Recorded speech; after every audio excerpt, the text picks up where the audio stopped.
50%? Yeah. Oh, okay. Well, let's get started. I'm going to go over the final exam. And before we do that, we're going to take a look here, see what the percentage points the final exam is. It's 25%. The assignments are 50%, as you just mentioned a minute ago. So that's 5 programming assignments throughout the course. Each assignment is worth 10% of your total grade. So on the final exam, I didn't even change this, then it's 10 extra points. So there's 5 assignments. Each one is worth 10 points. And if you do the first assignment, it's optional. So there's only really 4 assignments at 10 points each for 40 points. If you remember, the first assignment was optional. That's the one that has you create the shell, the Unix shell. It was kind of difficult compared to most of the other assignments for this course. So if you've done it, you can get 10 points extra credit. If you haven't done it, don't worry about it. You don't have to do it. You can still get an A in the course without doing that first assignment. So only 4 of the 5 are due. The final exam is worth 25%. That's what I'm going to be talking about today. We also have the CSLO essay, which is also worth 25% or 25 points. And all of it is on the bhacker.com website if you haven't found it yet. And all of those items are due no later than midnight on December 12th, Monday, next Monday. All assignments, here I'm putting it in the notes here, and I'm going to post this when I get done editing this after I talk to you today. I'm going to put this out on the bhacker.com website so you can look at it, so I can take notes for you if you want. But these are the notes I'm taking for myself to remind myself what I told you guys. But in essence, all of the assignments are due on Monday, 12/12 by midnight. I'm not extending that deadline. The exam is worth 25 points or 25% of the grade. You can take the exam on Monday 12/12 when the exam is supposed to be offered for this particular course. Anytime from 10 o'clock in the morning. I should put that in here too. The exam times are 10 a.m. to 4 p.m. The exam will take you 1 to 2 hours to complete. Give yourself a 2-hour window. Show up between 10 and 4 on Monday or on Wednesday, and you'll this class normally starts at 3. So if you it came in at 2:33. If you start the exam before 4, we'll let you finish it. If you come in at exactly 4 o'clock or 4:10, you're not taking it. So you need to come back on Wednesday if that's the case. But if you want to come in at 3 and you're not done yet, we're not going to yank it away from you at 4 o'clock exactly. But those people who are here can finish it up. So it's really going until about 5 probably. So if you want to come at the normal class time, that will also work for you as well. Questions about when the exam is going to be, or what percentage the exam is worth. Okay, you want to hear about the exam, I hope. So the exam itself, let's take a look at it. I have it in front of me right now, actually. It is... how many pages? The exam is 3 pages long. Questions number 1 through 15 on the first page are true and false. So you have, there are 15 true, false questions, and, 10. So there's 25 questions total. So you've got 10 questions that are multiple choice. So questions number 16 through 25. 10 questions that are multiple choice for a total of 25 questions. So it works out to 1 point a question. 1 point per question. All right, so that's the content in terms of how many questions there are. And let's just see here. So the following material will be covered. And what are we looking at here? Number 1. What do you need to know, because that's what you're here to find out about. There's questions. In fact, I'm going to go through each one of the questions and make sure I put it into a category and make a list of the subject areas. It is closed book and closed notes. Maybe I should put that up here. The exam is closed book, closed notes, closed neighbor, neighbor, closed internet, closed everything. You must bring a photo ID to take the exam. You have to make sure that you are the person who is actually taking the exam. Alright, so there we go. Let's go back to the content. Question number 1 is about binary semaphores. So there are questions about binary semaphores. Do we know what binary semaphores are? A 0 or a 1 kind of value hit on a variable used as a semaphore. So know the concept of what binary semaphores are all about, as well as semaphores in general. Semaphores in general. Now we have binary semaphores, binary is 2, right? So we can hold 2 values, 0 or 1. We also have semaphores that hold 3 values, 1, 2, 3, 0, 1, 2, to acknowledge different states. This has to do with process synchronization. This topic falls under process synchronization, which we spent a couple weeks on, actually. I believe it's chapter 3 and 4, or the chapter on processes, threads, and process synchronization is tested, essentially. And feel free to stop me as I go through this, just in case you need some clarification on something. Question number 2 is on, let's see, it's on the same kind of topic. So it's covering on the same area. Question number 3 is about deadlock.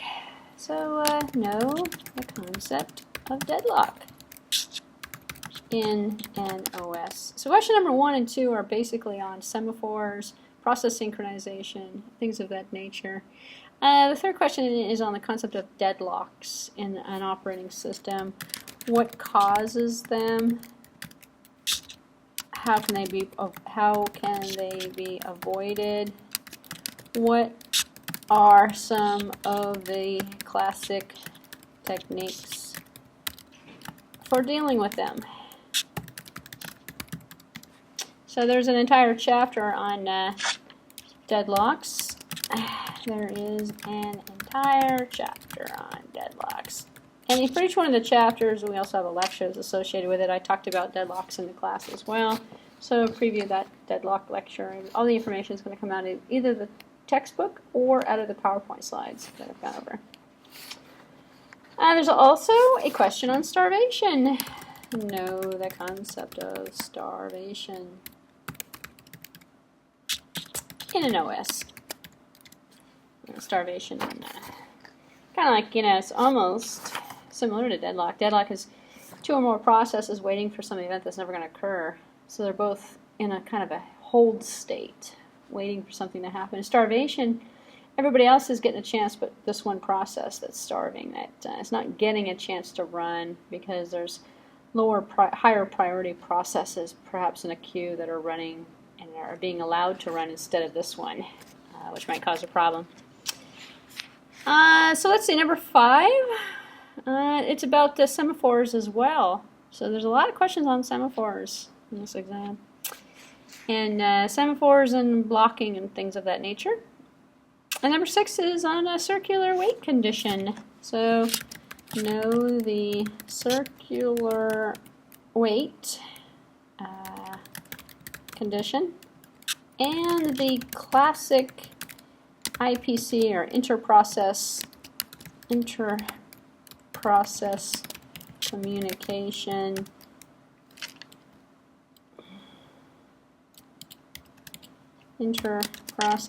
communication scenarios. That would be well, the classic circular weight, that's the dining philosophers. We also have the banker's algorithm, stuff like that. That's what I'm talking about. See, in terms of IPC, which is interprocess communication scenarios, and algorithms. Lucky for you, you don't have to do any programming on this exam. You don't have to write any source code or look at any source code. Either of the questions are theory-based. So, and they're all on the concepts themselves. The concept of mutual exclusion is also on there. So, know the concept of mutual exclusion. We all know that one. And the critical region.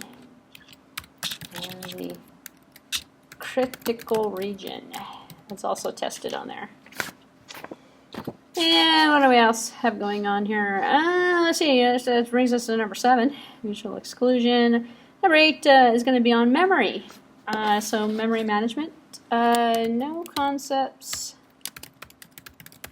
related to memory, main memory. And paging, contiguous memory allocation. And let's see, I'll just put it around frames, pages, contiguous memory allocation, page tables, etc. There was an entire chapter on main memory. Memory management, essentially. I believe it was chapter 5, but don't quote me on that. Let's see. So number 8 is on main memory. Number 9 is also on main memory. And number 10 is also on main memory. Actually, believe it or not, number 11 and 12 are also on main memory. So it might tell you that there's a lot of questions on main memory. Oh, you know what? 13, 14, and 15 are also on main memory. So if I count back here a little bit, 8 through 15, 1, 2, 3, 4, 5, 6, 7, 8 questions. This is a heavy chunk. There are approximately 8 questions out of this chapter. And these questions are true, false. 8 true, false questions. Well, there's 8 questions on interprocess communication as well, because it brought us 1 through 7. Well, 7 questions on processes. So it's kind of weighted. In fact, I'll put that in here. There are a total of 7 questions about processes, threads, and inter-process communication. And these are again are the true false, 7 true false questions. Which takes us through the 15 questions that is on the first page. So now we're moving right along to the second page. So this is about as explicit as I can get as to what to study. So if you follow this guideline, you'll be able to answer all these questions no problem. So of the multiple choice questions, let's see, for example, the first multiple choice question is really, actually the first and the second are sort of Linux related. One's about file descriptors. The other was on the boot process. So there are 2 multiple choice questions on Linux related topics such as file descriptors and the Linux/Unix boot process. And I will let you read into that to understand what I'm not going to give you any more information on that because it's going to give the questions away. So, 2 questions on Linux, Unix. 1, 2. Oh, there's another. Wow. 2 more multiple choice questions on memory, main memory. So 2 more. There are 2 more multiple choice questions on main memory.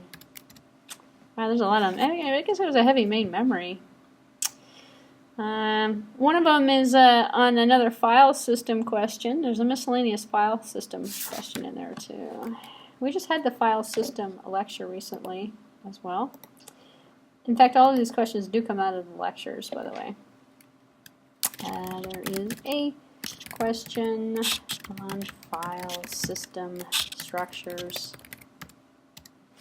That actually brings us through the end of page 2. Let's see what's on page 3. Page 3.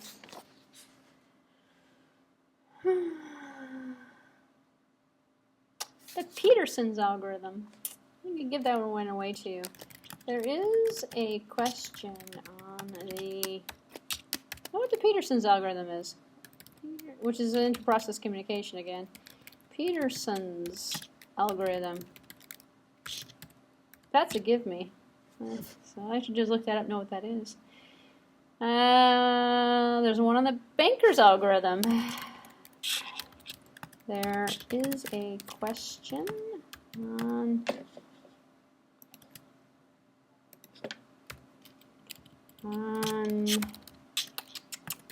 the Banker's algorithm. I love this automatic spell check. So this question on Peterson's algorithm, question on the Banker's algorithm. There's another semaphore question. This looks heavily focused on semaphores and interprocess communication in main memory, which is kind of interesting. You know, I have a pool of questions that I pull out, and I kind of mix them around. And I wanted to make this one sort of on the easier side for you. And I noticed that not until after I just went over it a few minutes ago, I didn't really take a concentrated look at the questions. And now I'm noticing it's really all main memory processes, interprocess communication. Essentially the focus of the entire exam, because I'm looking at the rest of the questions now. There's a couple little ones on the I/O. I see another I/O question, so I'm going to come back up here. I think I mentioned file systems. Let's see. There are a couple of questions about I/O and file systems. And the last question actually is on the concept of secondary storage. There is a question about secondary storage. These are kind of straightforward questions, actually. It's not too bad. Let's see. Make this so it all fits on one page. There we go. Perfect.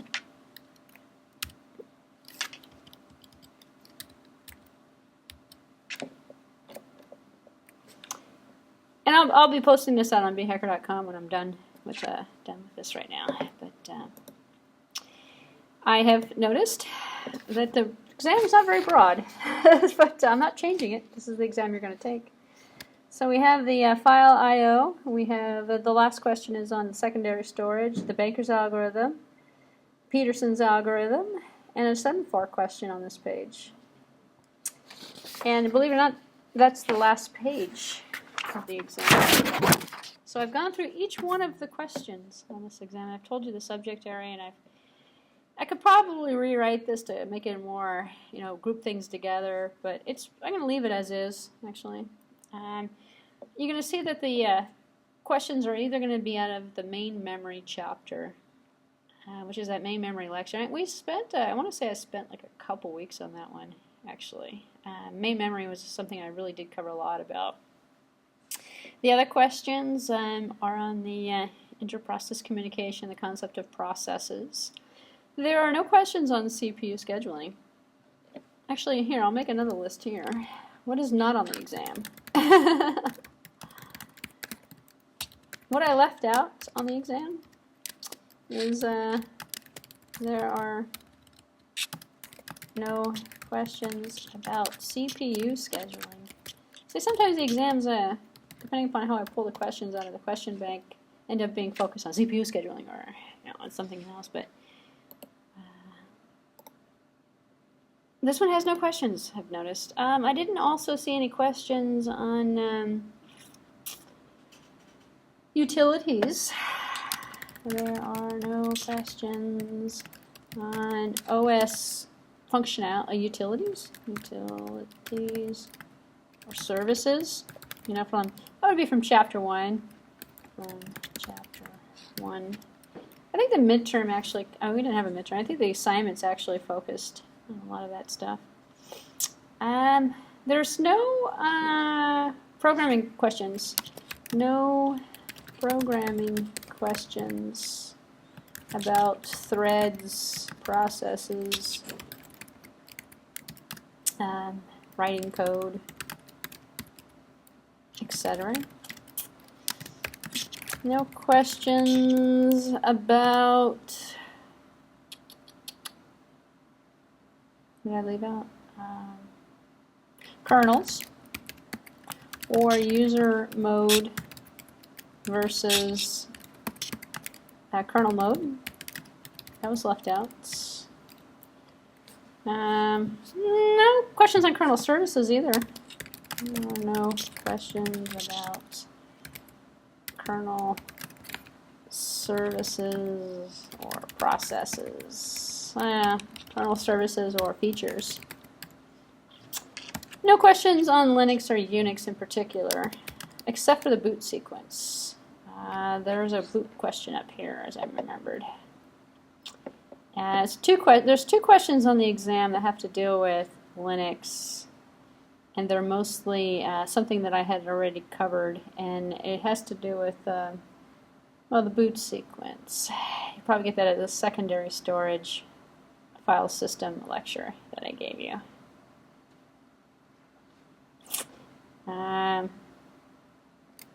What else did I leave out? Here is the boot process. Linux. It's a generic question, so I would put an OR in there. A Linux or Unix boot process.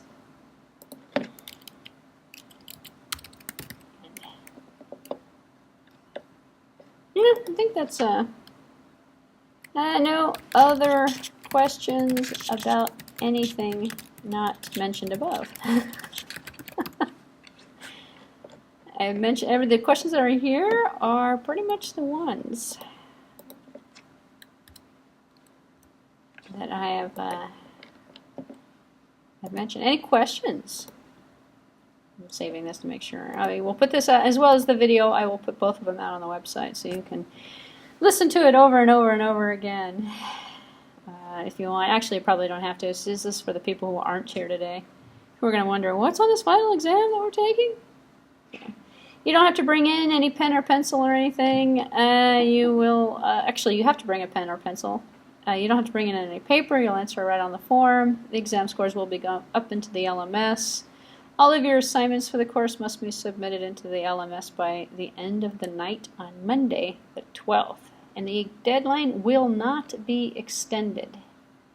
For all of those people who wait until the 13th or the 14th, and they go, I'm going to put my assignments in. No, it's working. Unless you can prove that there was a system failure of some sort, and that the LMS team can verify that the system failed. That is the absolute deadline.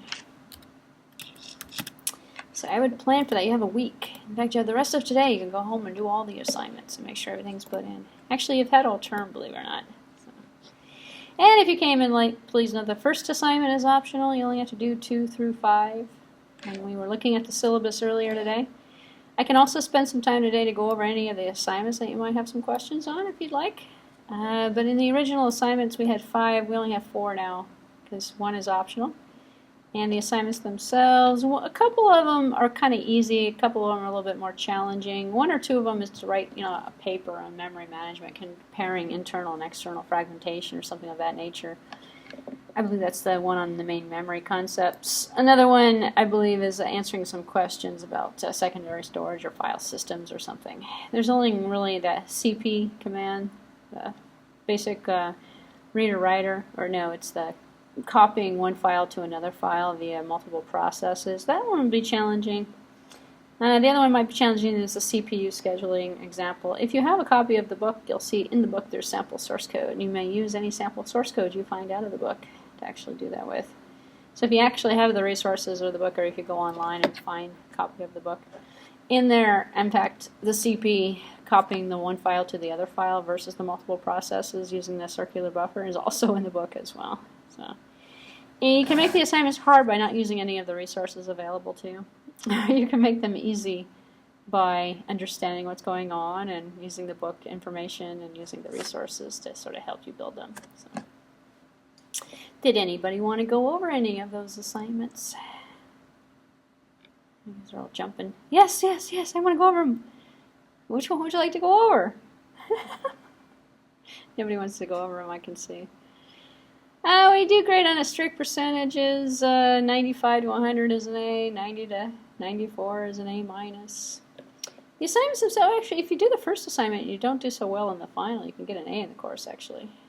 And if you do well in the final, you don't have to do this first one then. Anyway, so you get 50% if you do 40% of them, is what I'm saying. So you get an extra 10 points if you can get 60% if you do that first assignment, because you can get an extra 10 points.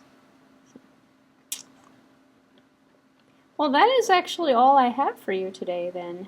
The purpose of today was to sort of do the class wrap-up and go over the final exam and see if you had any questions, comments, or concerns or anything. If you've brought your computer and you have questions about the assignments, I can look at them. If you missed the first part, you just came in a few minutes ago, I wrote up everything and I'm going to upload this to the website. Here it is here, the final exam review. I'll put this on the BHacker.com website along with this video so that you can see what I said about the final exam. So your job is to finish up all your assignments, to have them ready for a week from today, and then do not send them to me by email. If you are having a problem uploading them, let me know. That way I know that the LMS is having an issue. In the case that the LMS does have an issue, we'll make an exception for you on the deadline. But the LMS actually has to have an issue. It's not you waiting till the last minute. So, questions, comments, or concerns? You all happy campers? You know what to do? Bring a photo ID with you. We're cracking down on cheaters. Okay, then we're done. You can enjoy the rest of your day. So it's only about not too bad.